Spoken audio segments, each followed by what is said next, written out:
Cuenta regresiva para la guerra. Deseamos de todo corazón que no, pero tenemos que denunciar el peligro que puede haber. El poder militar palestino se une cada vez más y cierra filas. El poder militar de Israel está en alerta.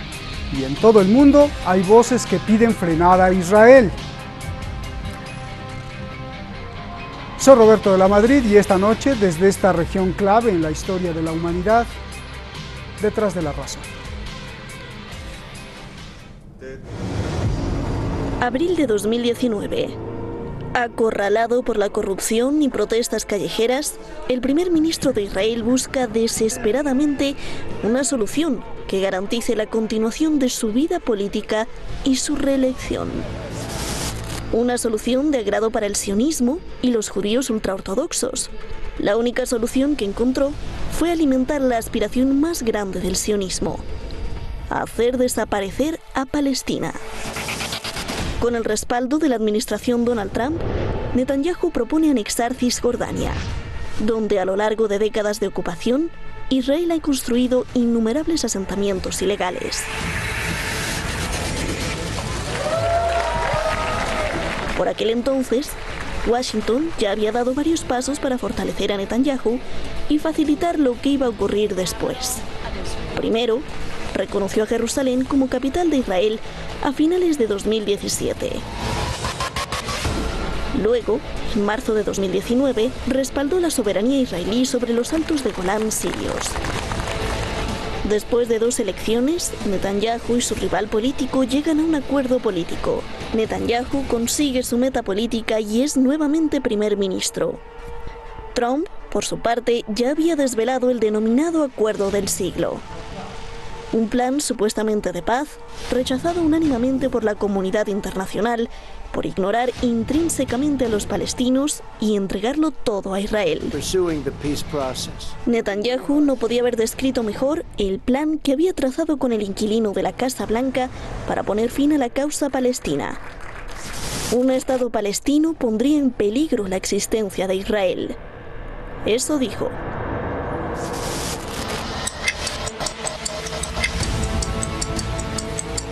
Quedan pocas horas para el inicio de los procedimientos de anexión. Hay que poner fin a la oposición con palabras y pasar a la acción para evitar el desastre, asegura Naciones Unidas. Se pronostica violencia, muerte y destrucción si Israel saca adelante su plan. La ONU asegura que solo la Unión Europea tiene la moral, la voluntad y la influencia política y económica suficiente como para hacer que Israel reconsidere su decisión. El relator especial para la situación de derechos humanos en los territorios palestinos ocupados, Michael Lynk, emitió un comunicado resaltando que la Unión Europea debe señalar claramente no solo su oposición declarativa a la anexión de partes de Cisjordania por parte de Israel, sino también su determinación de tomar las medidas críticas proporcionales al alarde del derecho internacional y la opinión global. En los territorios ocupados, las armas y las facciones palestinas están más unidas que nunca. En alerta y preparados para un enfrentamiento armado con Israel. Para defender la patria, han declarado el próximo 1 de julio el Día de la Ira.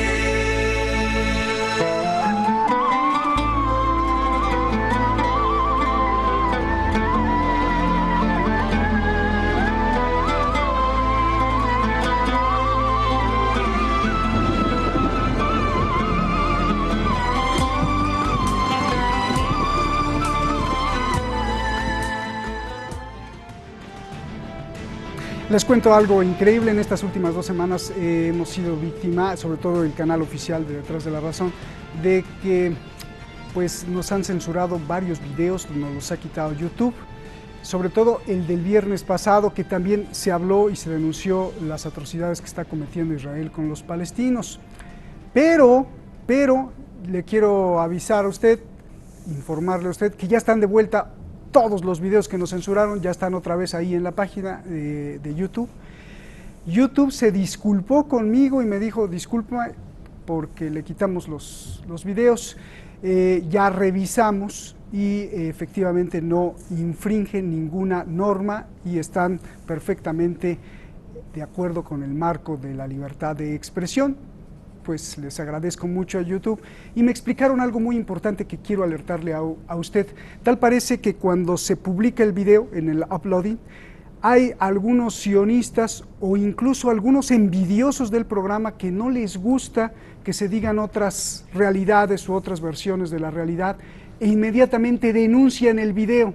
Entonces YouTube me explica que por el COVID y por el coronavirus no tienen suficiente personal humano y son los robots de YouTube que, como fue denunciado por uno de los seguidores, pues lo quitan. Entonces tengo que apelar, ya viene un ser humano de YouTube, lo revisa y efectivamente no incumple y por eso está de nuevo. Esta explicación me la dio YouTube y bueno, pues gracias, ya están ahí todos los videos. Por favor, si usted ve a uno de estos, denúncielo porque son o envidiosos o sionistas o sabrá Dios qué, pero no quieren que se publique lo que aquí estamos diciendo. Recuerde que aquí no se le dice cuál es la verdad que usted tiene que seguir, sino que le damos todas las versiones para que usted arme su propia opinión y de eso se trata.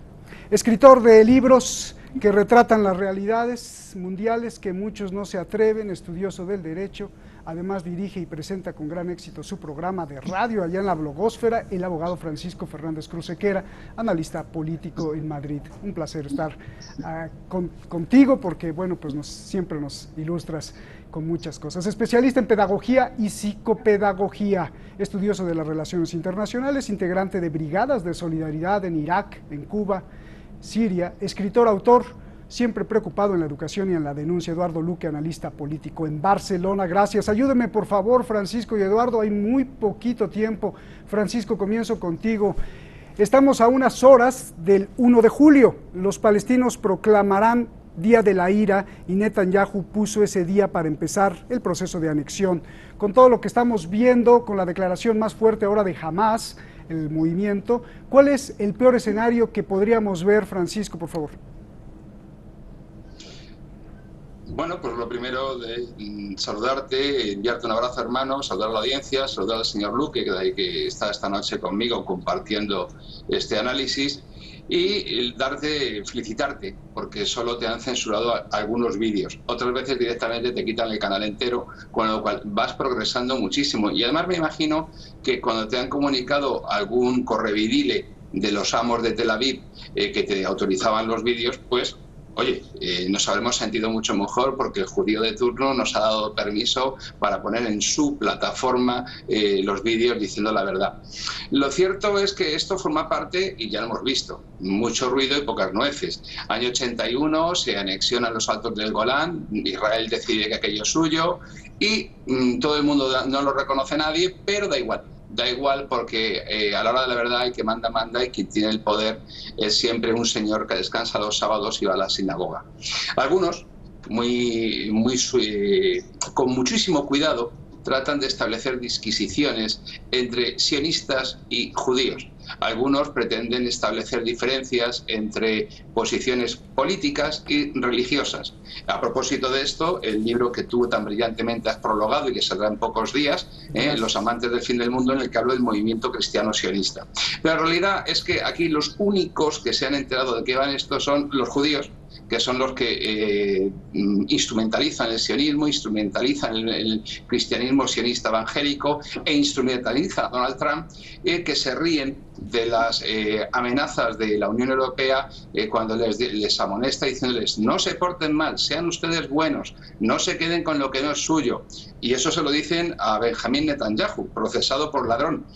Parece un poco sorprendente, ¿no? Un país que tiene como presidente un ladrón, pues lo normal es que se comporte conforme a la tradición de todos sus componentes, que es la de ser usureros y ladrones. Claro, obviamente quienes nos enfrentamos no a los sionistas, porque luego somos de izquierdas y mantenemos las ideas de los judíos de la escuela de Frankfurt o de Karl Marx, que también lo era. No, los que nos enfrentamos radicalmente a todo lo que supone esta gente son los que ellos determinan verdaderamente como enemigos e imponen una versión de los hechos. ¿Qué va a pasar? ¿Una guerra muy gorda? Pues para nuestra desgracia, ellos buscan una guerra muy gorda, es esa del fin del mundo, la batalla del Armagedón, la llegada del Mesías, ese ideal mesiánico que tienen, pero no, nos vamos a encontrar con la resistencia palestina haciendo lo que pueden y como pueden para salvar el trozo de tierra en el que han crecido, en el que han nacido y al que tienen derecho. Pero no parece que nadie esté de verdad desafiando el poder de esta gente, ni en el plano cultural, ni en el plano político, ni en el plano económico y financiero, y que sea muy ridículo hablar de oposición a los designios de Israel estando dentro de la OTAN, como lo hace el alto representante de la Unión Europea, o estando en una situación de dependencia política de los Estados Unidos, como se ha demostrado con el acuerdo de Viena con Irán, como se lo han saltado a la torera, o como cualquier otra cosa. No existe posibilidad de hacer parcelitas para enfrentarse con esta gente. En unas cosas sí y en otras cosas no. O uno se opone al poder judío mundial en todos los aspectos de la existencia, o no se opone, porque si no solamente es un colaborador inconsciente. Bien, muchas gracias, Francisco. A ver, Eduardo, dos cosas, lo que estamos viendo es una guerra de retórica, es decir, de palabras de unos contra otros, si no va a pasar nada, o esto sí se va a poner feo, y por qué. Y dos, el redactor especial de la ONU, Michael Link, dijo que hay que pasar de las palabras a los hechos y exigió que los europeos son los únicos que pueden detener a Israel y no con palabras, que haya sanciones, castigos, y yo te pregunto, ¿cómo los europeos detendrían a Israel atacándolo o cómo? A ver. Realmente estamos dentro de una batalla de palabras en la que la mayoría de los conceptos utilizan palabras muy altisonantes, muy efectistas, para que quiera oírlas, pero que detrás no revelan absolutamente nada. Lo único que revelan es la impotencia y la incapacidad para hacer algo a favor del pueblo palestino. Esta es la realidad objetiva, ¿no? La ONU en este momento ejerce un papel absolutamente lastimoso, puesto que resolución tras resolución ha sido incapaz de imponer estas resoluciones al Estado de Israel, ¿no? Y eso lo hemos visto sistemáticamente a lo largo de los años. Son innumerables las resoluciones que se han saltado de Israel y que evidentemente, pues, porque sabe que cuenta con el apoyo de Estados Unidos, de la Unión Europea, puesto que sabemos que las relaciones económicas y políticas del régimen de Israel dentro del gobierno, como el español, el francés, el italiano, el Reino Unido, incluso el alemán, son muy importantes, y eso permite que la Unión Europea también tenga una posición muy dedicada al discurso para su población, para sus votantes, pero que con muy poca capacidad de acción real sobre el régimen de Israel. Si la Unión Europea hubiera adoptado hace años una postura realmente seria, realmente consecuente en las sanciones contra Israel, seguramente la situación no habría llegado a este límite. Realmente lo que estamos viendo, repito, es una batalla de palabras en la que los únicos que realmente pueden perder algo son nuevamente los palestinos, que están encerrados en una prisión al aire libre. Pero enfrentamos algo sangriento, porque del 2007 para acá ha habido 3 guerras y muy fuertes, y que jamás las ha librado contra Israel. El 2014 recuerdo 50 días de terror viendo cómo sacan a los niños pechos pedazos. ¿Qué va a pasar, Eduardo? Yo pienso que estamos al borde de otro nuevo enfrentamiento militar, porque las opciones que quedan a la diplomacia son prácticamente inexistentes, si es que alguna vez hubo alguna opción, y parece ser que la única posibilidad que se abre al espacio político es realmente el choque militar, ¿no? Que será mayor o menor complejo en función de la evolución del propio choque y en función de la evolución del conflicto. Pero no será tampoco una una guerra global. En fin, a priori el Estado de Israel no quiere una guerra global contra Hezbollah, por ejemplo, contra el Líbano, porque eso debilitaría su capacidad de intervención en Cisjordania. Y es un riesgo demasiado elevado como para correrlo en este momento.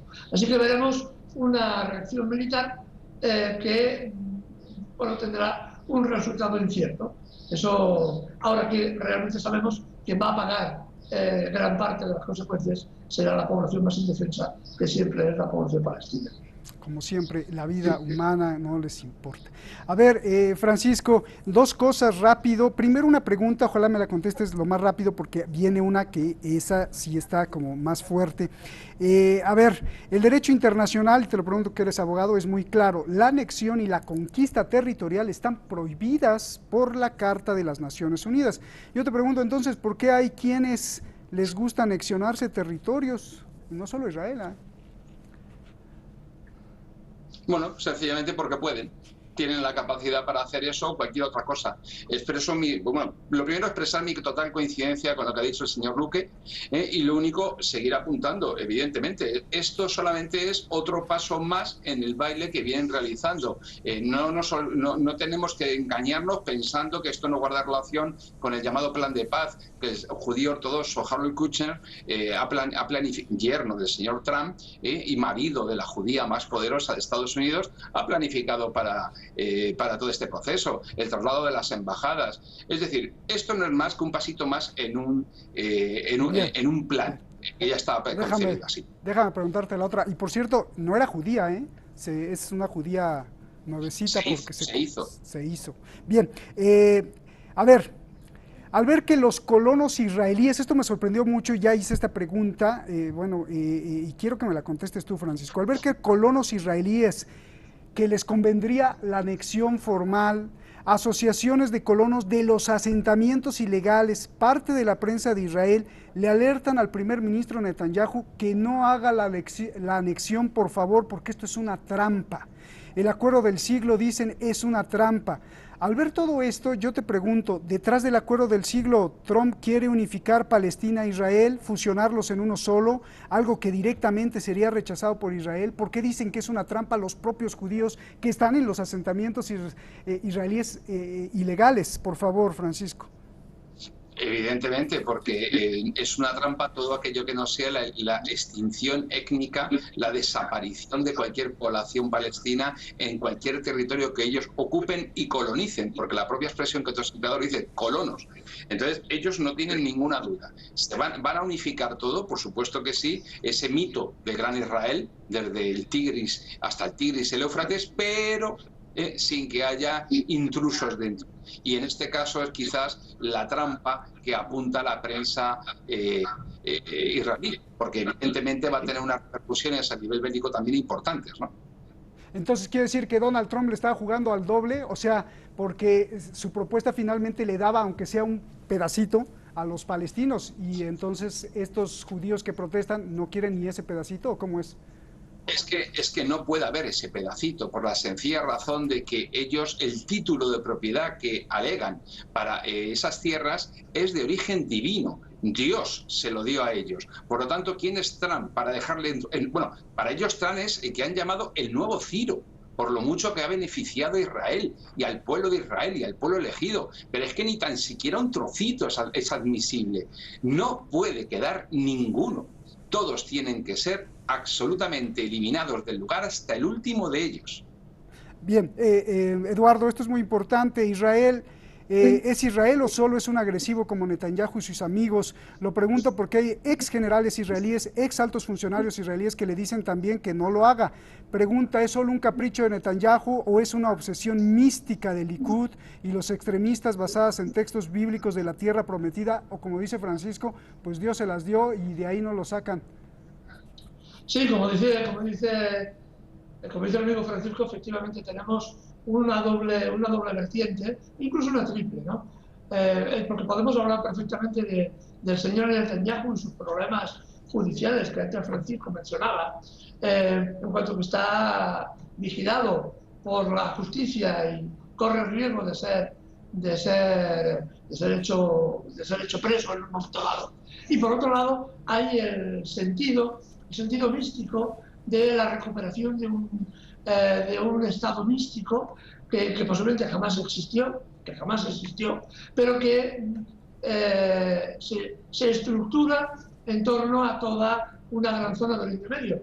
De hecho, Israel todos sabemos que es un estado que no tiene límites constitucionales, no se pone límites, ¿no? Porque su límite es lo que decían las escrituras, ¿no? Sobre las que ellos adoptan el concepto de que son el pueblo elegido, evidentemente, y los demás no son el pueblo elegido y por lo tanto pueden ser exterminados o arrojados. La idea precisamente de que no es posible que en Palestina haya palestinos es una idea profundamente arraigada en sectores fascistas de la sociedad israelí, en la que consideran que por derecho divino ellos son los dueños de la tierra y tienen derecho a expulsar a los demás, aunque hayan vivido aquí en esta zona desde hace milenios. Estos son dos de los planos, pero hay otro plano político y económico muy importante también, porque todos sabemos que la zona de conquista que pretende Israel, la franja marítima,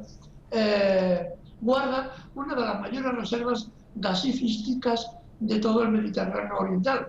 Es una zona que se puede repartir entre varios países y eso es un elemento también sumamente importante para Israel.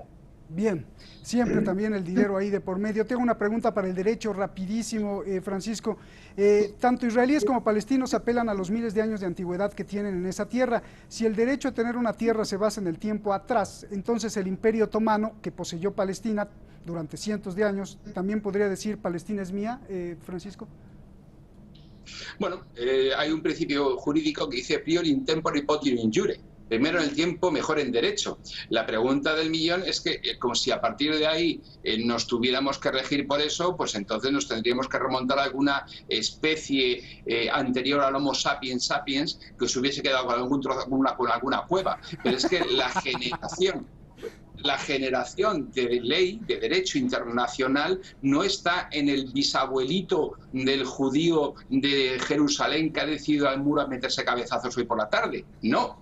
Es decir, está en este momento, ya de hoy, con la arquitectura internacional, que ellos, cuando acabaron con los fascistas, que de fascistas no tienen nada. Se dedicaron a machacar y a construir la arquitectura internacional y un nuevo elemento de generador de derecho internacional, como es la ONU, pues la ONU les dice que no, ahí no pintan nada. Se han cargado todas sus resoluciones. Por Oye, lo tanto, Francisco, no hay nadie... perdón que te interrumpa, ya nos vamos. ¿Es cierto que los europeos, los verdaderos europeos, tienen el poder para frenar a Israel o les da miedo y son medio cobardes? Así lo dijo el relator especial de la ONU. ¿Deben los europeos?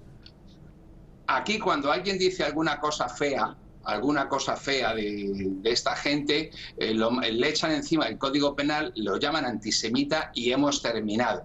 Ejemplo, y cuando digo no solamente Europa y Estados Unidos, y da igual que se sea europeo o no.